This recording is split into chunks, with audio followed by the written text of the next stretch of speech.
Good morning students. बेटा आप सभी को याद हो हम लोगों ने जर्नल का जो टॉपिक था उसमें लास्ट वीडियो में some special transition related to goods के बारे में डिस्कस की, जिसमें मैंने बताया था कि नॉर्मली किसी भी बिजनेस में गुड्स से रिलेटेड 4 प्रकार के ट्रांजिशंस होते हैं। गुड्स को खरीदना, बेचना, खरीदा हुआ सामान वापस आ जाना, वापस कर देना और बेचा हुआ सामान वापस आना। ठीक, लेकिन इसके अलावा मैंने बताया था there are some other transition related to goods like drawings of goods by the owner for his personal use, charity of goods, free sample of goods, destroyed of goods by any abnormal event. तो देखो ये चीज़ें मैंने आप लोगों को बताई थी, तो उससे रिलेटेड हमने क्वेश्चंस नहीं किया था। तो अब आप नेक्स्ट क्वेश्चन को देखिए, इलिस्ट्रेशन 20। इलिस्ट्रेशन 20 में आपको ये कहा गया है कि जर्नलाइज द फॉलोइंग ट्रांजिशन। आपके सामने जो ट्रांजिशंस हैं उनकी जर्नल एंट्री आपको पास करना। We have to pass journal.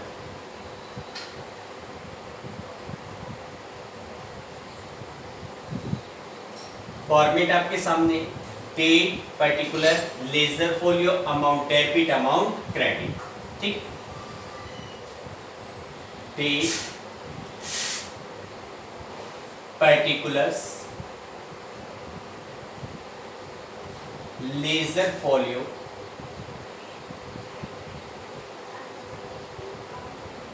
Amount debit, amount credit.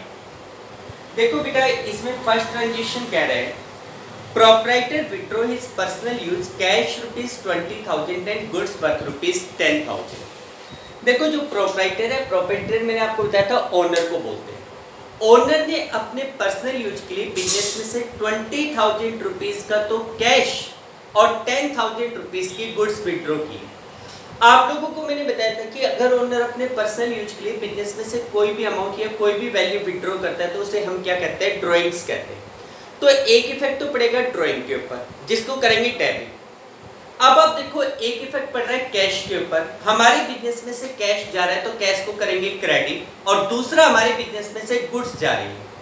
आपको बताया था कि सेल और परचेज रिटर्न के अलावा अगर किसी भी वजह से हमारे बिजनेस में से गुड्स जाती है तो हम लोग परचेज को क्रेडिट करते हैं। तो यहाँ पे हमारी फर्स्ट एंट्री क्या बनेगी, डेट इस क्वेश्चन में गिवन नहीं है तो नंबरिंग कर लेंगे 1 2 3 4 5 6। तो यहाँ पे हमारी एंट्री बनेगी drawing account debit to cash account and to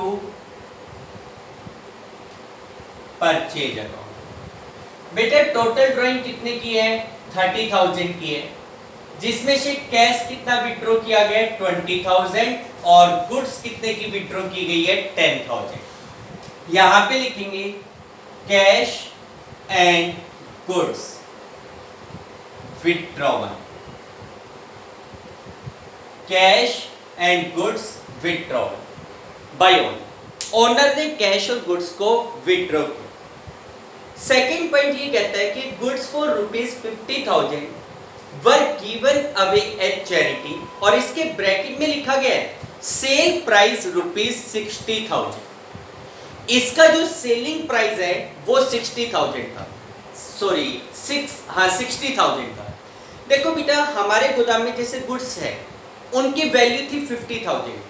अगर वही गुड्स मार्केट में सेल आउट करते तो कितने में बिकती, 60,000 में, लेकिन हमने उस गुड्स को as a charity, as a donation दे दिया। भाई जैसे मान लो आपके स्टेट में कोई प्रॉब्लम क्रिएट हो गई या पड़ोसी स्टेट में कोई बाढ़ आ गई, लोगों की हेल्प करने के पर्पज से आपने वो goods as a charity distribute की। तो मैंने आपको बताया था कि अगर आप चैरिटी के रूप में गुड्स डिस्ट्रीब्यूट करते हो तो चैरिटी एक खर्चा है डेबिट, गुड्स आपके पास से जा रही है, परचेज को करोगे क्रेडिट, लेकिन किस अमाउंट पे, 50 या 60। तो मैंने बताया उन केसेस में जिसमें आप लोग चैरिटी करते हैं, डोनेशन करते हैं, फ्री सैंपल बांटते हैं, तो उसमें हमेशा कॉस्ट प्राइस अप्लाई होगा। आपको रियल में कितने का लॉस हो रहा है, 50 का लॉस हो रहा है। तो यहां पे एंट्री क्या होगी, charity account debit to purchase account. Charity account debit to purchase account, कितने की गुड्स थी? 50,000. Goods given away as charity, goods given away as charity. भाई चैरिटी के रूप में आपने गुड्स को डिस्ट्रीब्यूट किया. इसके बाद नेक्स्ट थर्ड ट्रांजिशन है, goods worth ₹25,000 were distributed as free sample. बेटा आपने 25,000 रुपीज वैल्यू की goods as a free sample distribute किए. 25,000 रुपए की गुड्स आपने फ्री सैंपल के रूप में बांटी. देखो मैंने आपको लास्ट क्लास में भी ये समझाया था कि भाई फ्री सैंपल डिस्ट्रीब्यूट करने का पर्पज होता है लोगों को अपने प्रोडक्ट से अवेयर करना, ताकि लोग उस प्रोडक्ट को यूज करें और उस प्रोडक्ट को लेकर ऑन परचेज करें. तो free sample will work as a advertisement. Free sample का जो खर्चा होता है वो एडवर्टाइजमेंट कॉस्ट मानी जाती है. तो देखो फ्री सैंपल के रूप में आपने 25,000 रुपीज की गुड्स डिस्ट्रीब्यूट की. एक तो एक्सपेंस हो गया, किस नाम से? एडवर्टाइजमेंट के नाम से. दूसरा इंपैक्ट किस पे पड़ रहा है? गुड्स पर. आपके बिजनेस में से गुड्स जा रही है, परचेज को क्या करेंगे? क्रेडिट. तो यहां पे आपकी एंट्री बनेगी एडवर्टाइजमेंट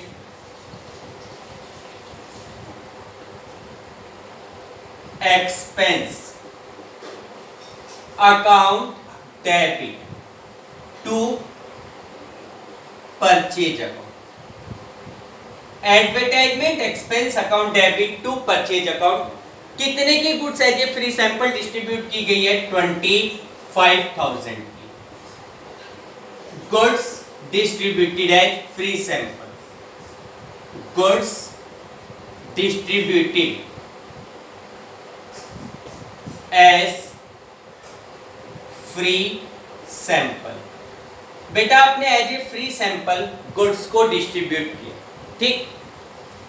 इसके बाद नेक्स्ट पॉइंट में ये कह रहे हैं goods worth ₹50,000 and cash ₹20,000 were stolen by an employ. देखो एक वर्कर है जिसने 50,000 रुपीज की गुड्स और 20,000 रुपीज का कैश चोरी कर लिया. 50,000 रुपीज की गुड्स और 20,000 का कैश चोरी कर लिया. इसका मतलब टोटल लॉस हमें कितने का हो गया? 70,000 रुपीज का लॉस हो गया. तो इस लॉस को किस नाम से दिखाएंगे?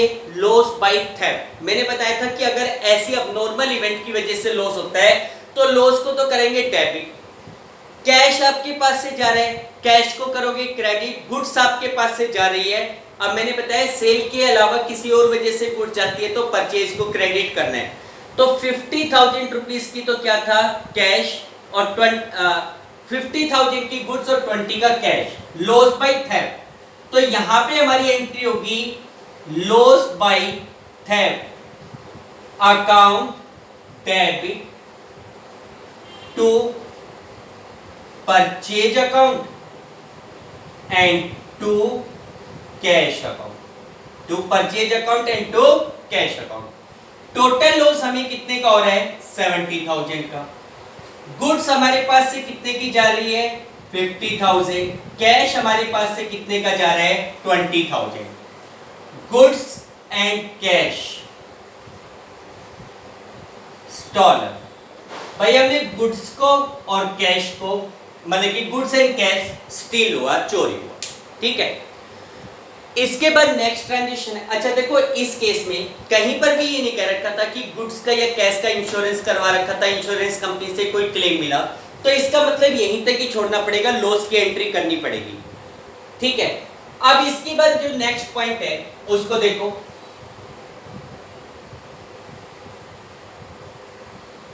देखो बेटा नेक्स्ट एंट्री में एक बार फॉर्मेट बना लो. नेक्स्ट एंट्री में आपको ये कहा गया है goods worth ₹1 lakh were destroyed by fire. भाई ड्यू टू फायर, आग लगने की वजह से 1 लाख रुपए की गुड्स डिस्ट्रॉयड हो गई. तो ये लॉस है किस वजह से? फायर की वजह से. और किसको? गुड्स को. तो लॉस बाय फायर को करेंगे डेबिट. गुड्स आपकी गोदाम में से कम हो रही है, परचेज को करेंगे क्रेडिट. तो देखो फिफ्थ एंट्री में पहला जो पार्ट बनेगा वो तो ये बनेगा loss by fire account debit to purchase account, loss by fire account debit to purchase account, goods destroyed by fire, यहां लिख देंगे goods destroyed by fire, by due to fire हमारी गुड्स डिस्ट्रॉयड हो गई। अब इसी में आगे कहता है कि insurance company admitted and paid a claim of 60% amount. भाई हमारे पास 1 लाख रुपए की goods due to fire destroyed हुई है। अब इसमें ये कह रहे हैं कि इंश्योरेंस कंपनी ने क्लेम एक्सेप्ट किया, इसका मतलब ये हुआ कि हमने गुड्स का इंश्योरेंस करवा रखा था। अब आपने 1 लाख रुपीस की गुड्स का इंश्योरेंस करवा रखा था, जिसका 60% यानी कि 60,000 इंश्योरेंस कंपनी ने एडमिट कर लिया। लेकिन आप ये देखो कि जब आपकी गुड्स 1 लाख की डिस्ट्रॉयड हुई है, आप लोग तो अपनी इंश्योरेंस कंपनी पे पहले क्लेम कितने का डालोगे? 1 लाख का। उसमें से मिलता कितना है वो तो बात की बात है। आपने गुड्स का इंश्योरेंस करवा रखा था, आप इमीडिएटली इंश्योरेंस कंपनी पे 1 लाख रुपए का क्लेम डालोगे। 1 लाख का क्लेम डालोगे तो इसका मतलब ये लॉस आपको रिकवरेबल है। आप इसकी एंट्री क्या करोगे? इंश्योरेंस कंपनी से पैसा लेना है, उनको तो करोगे डेबिट। आपका ये लॉस कवर हो रहा है, इसको करोगे क्रेडिट। तो आपकी जो सेकेंड एंट्री बनेगी वो बनेगी insurance company account debit to loss by fire account. Insurance company account debit to loss by fire, कितने का क्लेम ड्यू करोगे? 1 लाख का claim due on insurance company. भाई हमने इंश्योरेंस कंपनी पे 1 लाख का क्लेम ड्यू किया। अब देखो 1 लाख का जो क्लेम हमने ड्यू किया, उसमें से इंश्योरेंस कंपनी 60% यानी कि 60,000 देने के लिए तैयार है। तो बात आती है बाकी का जो 40,000 उसका क्या करोगे? तो आप ही देखो 40,000 आपको रिकवरेबल नहीं है, it is a abnormal loss. मैंने आपको बताया था ये एक अबनॉर्मल लॉस है और इस लॉस को तुरंत आप अपने प्रॉफिट एंड लॉस अकाउंट में दिखाएंगे। अब आपको इंश्योरेंस कंपनी से 60% यानी कि 60,000 रुपीज मिल रहे, पैसा आ रहे। अच्छा ये पैसा हमेशा चेक से आएगा तो बैंक के थ्रू एंट्री करनी है। आपकी एंट्री होगी बैंक अकाउंट डेबिट, बैंक को करोगे डेबिट। जो पैसा रिकवरेबल नहीं है उसके लिए profit and loss account debit to insurance company, to insurance company. Bank में कितना पैसा आ रहा है? 60,000। आपका पीएनएल से कितना पैसा जाएगा? लॉस कितने का हो रहा है? 40,000। और इंश्योरेंस कंपनी का अमाउंट कितने से खत्म? 1 लाख। भाई पहले आपने ये दिखाया था कि आप इंश्योरेंस कंपनी के 1 लाख मांगते हो, लेकिन उन्होंने 60 दे दिया, हिसाब क्लियर कर दिया। इसका मतलब आपकी बुक में इंश्योरेंस कंपनी को कितने से खत्म करना पड़ेगा? 1 लाख। तो यहां पे लिखेंगे only 60% amount received from insurance company. Insurance company से आपको 60% अमाउंट रिसीव। क्लियर बेटा? ये आपके पास इलस्ट्रेशन 19 था। इसके बाद नेक्स्ट क्वेश्चन देखिए।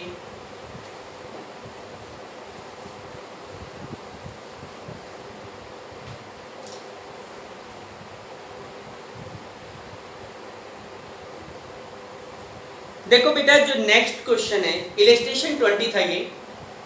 देखो बेटा जो नेक्स्ट क्वेश्चन है 21 और 22 लगभग एक जैसा क्वेश्चन है। तो मैं आपको एक क्वेश्चन करवा रहा हूं, नेक्स्ट क्वेश्चन आप खुद कर लेंगे। जैसे 21 देखो बेटा इलस्ट्रेशन 21 में भी कह रहे हैं कि generalized the following transition in books of Harpreet brothers. Harpreet brothers की बुक्स में इन ट्रांजिशन के लिए जर्नल एंट्री रिकॉर्ड करनी है। इसमें फर्स्ट एंट्री कह रहे हैं, फर्स्ट एंट्री ये कह रहे हैं ₹10,000 due from Rohit are now bad debts. देखो ये कह रहे हैं ₹10,000 due from Rohit are now bad debt. भाई हम रोहित के 10,000 रुपीज मांगते थे, अब वो पैसा बैड डेब्ट्स में कन्वर्ट हो गया, इसका मतलब अब हमें वो पैसा नहीं मिलेगा। तो इसका मतलब 10,000 रुपीज का बैड डेब्ट्स है। बैड डेब्ट्स हमारे लिए लॉस है, जिसको करोगे डेबिट। रोहित नाम का जो बंदा था उससे पैसा नहीं मिलेगा, जो कि हमारी एसेट्स थी। अब वो एसेट्स हमारी खत्म हो जाएगी। भाई रोहित के हम पैसा मांगते हैं तो वो हमारा डेटर है, उसने पैसा देने से मना कर दिया, यानी कि डेटर नाम की एसेट्स कम होगी, तो उसे करेंगे क्रेडिट। तो हमारी फर्स्ट एंट्री क्या बनेगी? Bad debts account debit to Rohit. Bad debts account debit to Rohit, कितना पैसा? 10,000। Amount due to Rohit become bad. Amount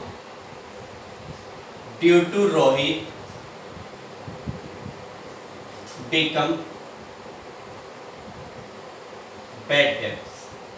भाई रोहित की तरफ हमारा जो पैसा ड्यू था वो बैड डेब्ट्स में कन्वर्ट हो गया।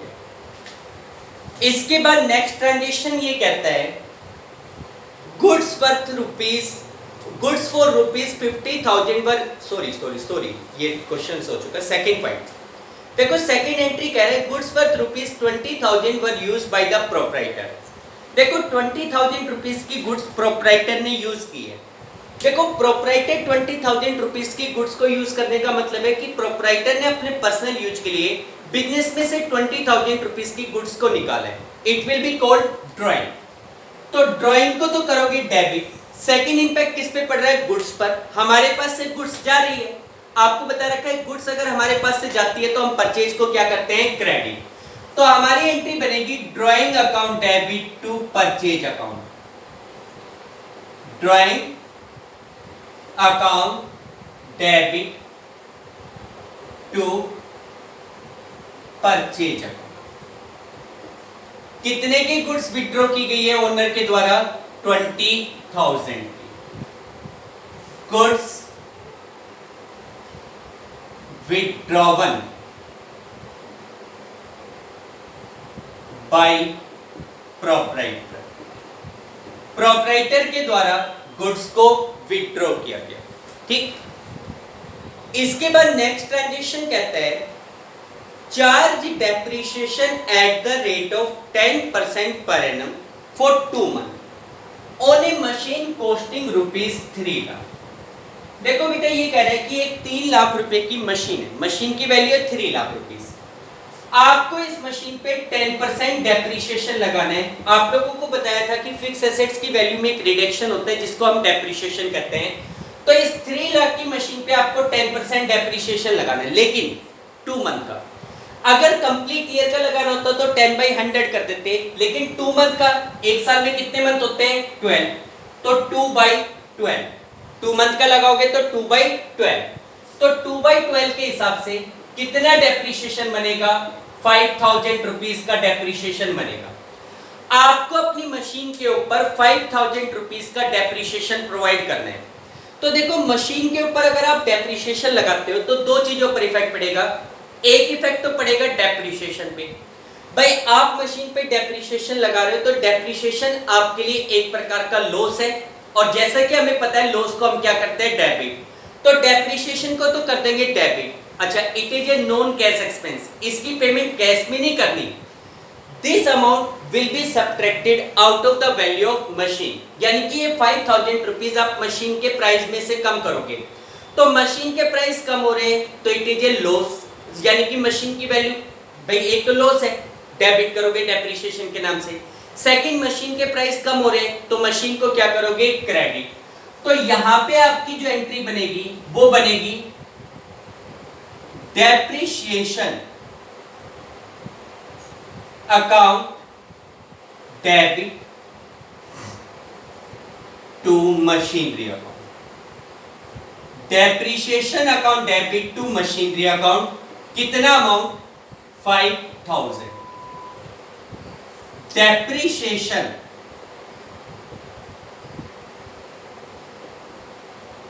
प्रोवाइडिंग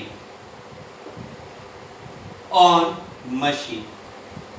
भाई हमारी जो मशीन थी उसके ऊपर हमने डेप्रिसिएशन लगाया। इसके बाद नेक्स्ट पॉइंट ये कहता है provide interest on capital of ₹15 lakh. भाई 15 लाख रुपीस हमारी कैपिटल है जिसके ऊपर इंटरेस्ट ऑन कैपिटल प्रोवाइड करना है 6% per annum, 6% per annum for 9 month. तो बेटा 9 मंथ के लिए क्या लगा लेंगे 9/12। अगर ये पूरे साल का इंटरेस्ट होता तो सीधा सीधा लिख देते 15 लाख के ऊपर 6%। लेकिन देखो बेटा इसमें कहा गया है कि 15 लाख पे 6% इंटरेस्ट देना है लेकिन 9 मंथ के लिए, तो 9/12। अब कैलकुलेशन करो कितना अमाउंट बनेगा। तो ये अमाउंट आपके पास बनेगा 7,500 को 9 से मल्टीप्लाई करोगे 67,500। इसका मतलब जो कैपिटल है उसके ऊपर इस साल का जो टोटल इंटरेस्ट ऑन कैपिटल है that is to be provide 67,500। अब आपको मैंने बताया था कि ओनर के कैपिटल पे जो इंटरेस्ट देना होता है वो पैसा कभी भी कैश में नहीं दिया जाता है, it will be added in the amount of capital. एक इफेक्ट तो पड़ा इंटरेस्ट ऑन कैपिटल पे जो फर्म के पॉइंट ऑफ व्यू से एक प्रकार का एक्सपेंस है जिसको करोगे डेबिट, जिसको क्या करोगे डेबिट। सेकंड इसका इंपैक्ट पड़ेगा कैपिटल पे। Due to interest on capital owner की कैपिटल इंक्रीज होगी। भाई हम ओनर को इंटरेस्ट दे रहे हैं तो उसकी कैपिटल इंक्रीज होगी और कैपिटल को इंक्रीज करने के लिए हम क्या करते हैं क्रेडिट। तो यहां पे हमारी एंट्री बनेगी इंटरेस्ट ऑन कैपिटल एक्सपेंस है debit, interest on capital account debit to capital account. Interest provided on capital, interest provided on capital at the rate of 6% for 9 month। यानी कि कैपिटल पे 6% इंटरेस्ट प्रोवाइड किया गया कितने month का 9 month का। ठीक है बेटा। इसके बाद नेक्स्ट ट्रांजेक्शन आपके पास है 5th ट्रांजेक्शंस।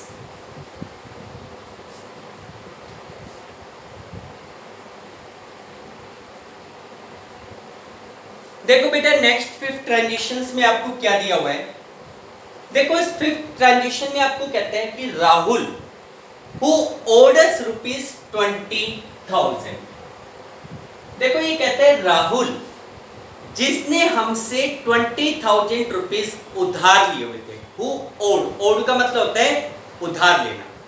अस हमसे, जिसने हमसे 20,000 रुपीस उधार लिए हुए थे, यानी कि हम राहुल के 20,000 रुपीस मांगते थे। बिकम इंसॉल्वेंट, वो बंदा दिवालिया हो गया। आप लोगों को मैंने बताया था कि insolvent is that person who is not in a condition to make the payment of all of his liability. तो ये कहते हैं he become insolvent and a final dividend of 60 paisa इन ए रूपी। आपको इसका भी मतलब समझाया हुआ है 60 पैसा इन ए रूपी। 1 रुपए में 100 पैसे होते हैं, 100 में से 60 पैसा आपको मिल रहा है, यानी कि आपको 60% अमाउंट मिल रहा है। तो ये कह रहा है 60% अमाउंट रिसीव हुआ from his estate by a cheque. उसकी प्रॉपर्टी से 60%, तो 20,000 का 60% निकालोगे कितना आएगा 12,000।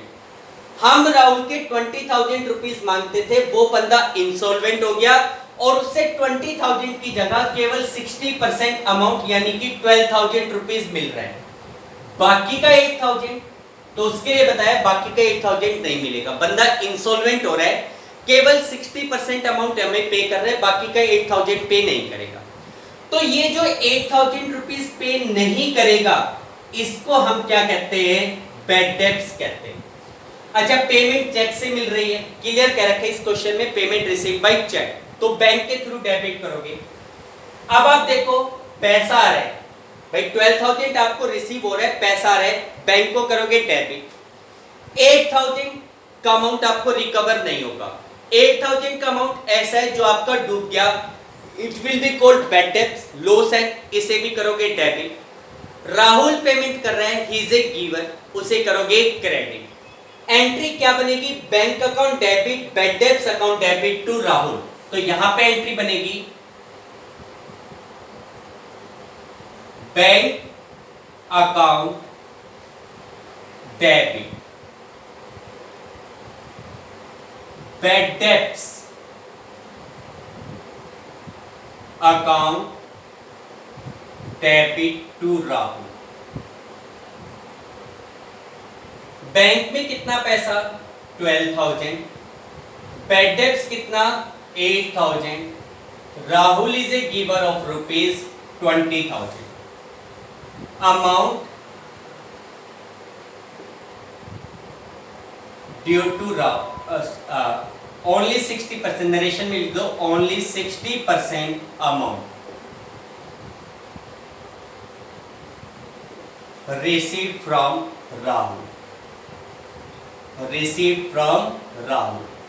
भाई राहुल नाम के बंदे से केवल 60% अमाउंट रिसीव, ठीक। इसके बाद नेक्स्ट पॉइंट कह रहे हैं goods costing rupees 80,000 sold to Mohan for rupees 1 lakh. देखो ये कह रहा है कि गुड्स कॉस्टिंग रुपीज 80,000, गुड्स जिसकी कीमत हमारे लिए 80,000 रुपीज थी, हमने वो गुड्स 80 में खरीदी थी, but it was sold to Mohan for rupees 1 lakh. आपने ये गुड्स मोहन को 1 लाख में सेल आउट की, 80 के गुड्स 1 लाख में सेल आउट कर रहे हैं, यहाँ पे 20,000 रुपीज का प्रॉफिट है। लेकिन मैंने आपको बताया कि देखो आप लोग अपने बिजनेस में गुड्स को खरीद के गुड्स को बेचते हो प्रॉफिट अर्न करने के लिए। जब भी आप गुड्स बेचते हो उसके ऊपर कोई ना कोई प्रॉफिट या कोई ना कोई आपको लॉस होता है, लेकिन आप हर एक प्रॉफिट और लॉस की कैलकुलेशन इमीडिएटली नहीं करते। क्योंकि देखो जैसे एक परचून वाले की दुकान है, छोटी सी दुकान लेकर बैठे, दिन में 500 बार कस्टमर उसकी दुकान के ऊपर आते हैं, 500 बार वो गुड्स सेल आउट करता है, हर बार वो 2 रुपए कमाता है, तो क्या हर बार वो 2 रुपए की एंट्री करके दिखाएगा? नहीं दिखाएगा। प्रॉफिट या लॉस की कैलकुलेशन गुड्स के केस में at the end of year होती है, तो आप यहाँ पे 20,000 रुपीज का प्रॉफिट शो नहीं करेंगे, आप केवल ये कहेंगे कि goods of 80,000 sold for rupees 1 lakh. अब आपने 80 की गुड्स है, आपको 80 से कोई मतलब नहीं, आपके लिए सिंपली 1 लाख रुपए में गुड्स को सेल आउट किया गया, ठीक है। आप यहाँ पे ना कॉस्ट दिखाएंगे ना प्रॉफिट दिखाएंगे, आप केवल सेलिंग प्राइस से एंट्री करेंगे। You sold goods for rupees 1 lakh. कैसे बेची गई है, कैश में या क्रेडिट में? तो देखो इस ट्रांजेक्शन में कहा गया था goods sold costing rupees 80,000 sold to Mohan for 1 lakh. Mohan को 1 लाख में बेचा गया, कहीं पर भी कैश वर्ड नहीं है, पार्टी का नाम दिया गया, इसका मतलब ट्रांजेक्शन इज इन क्रेडिट। ये ट्रांजेक्शन आपका उधार में, आपने मोहन को 1 लाख की गुड्स सेल आउट की उधार में, किस किस पे इफेक्ट पड़ेगा? मोहन और गुड्स पर। मोहन को गुड्स बेच रहे हो, he is a receiver, debit. Goods आपके पास से जा रही है, क्रेडिट बेचने के लिए सेल, एंट्री बनेगी मोहन डेबिट टू सेल।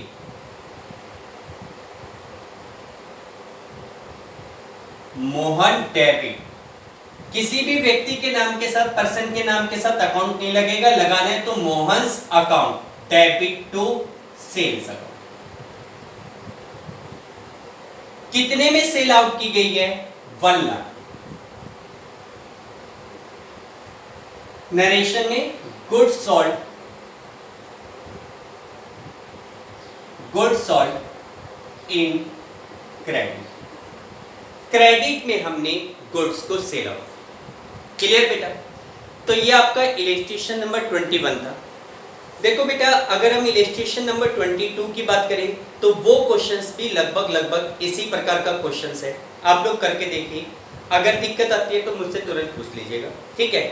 आज आप एक्सरसाइज के नेक्स्ट 3 क्वेश्चंस करके देखिए, अगर कोई भी डाउट है तो आप क्लियर कीजिए, नहीं तो अदरवाइज कल हम नेक्स्ट क्वेश्चंस को सॉल्व करेंगे। ओके बेटा, आज के लिए ये 3 क्वेश्चंस करेंगे। Okay, thank you, have a nice day.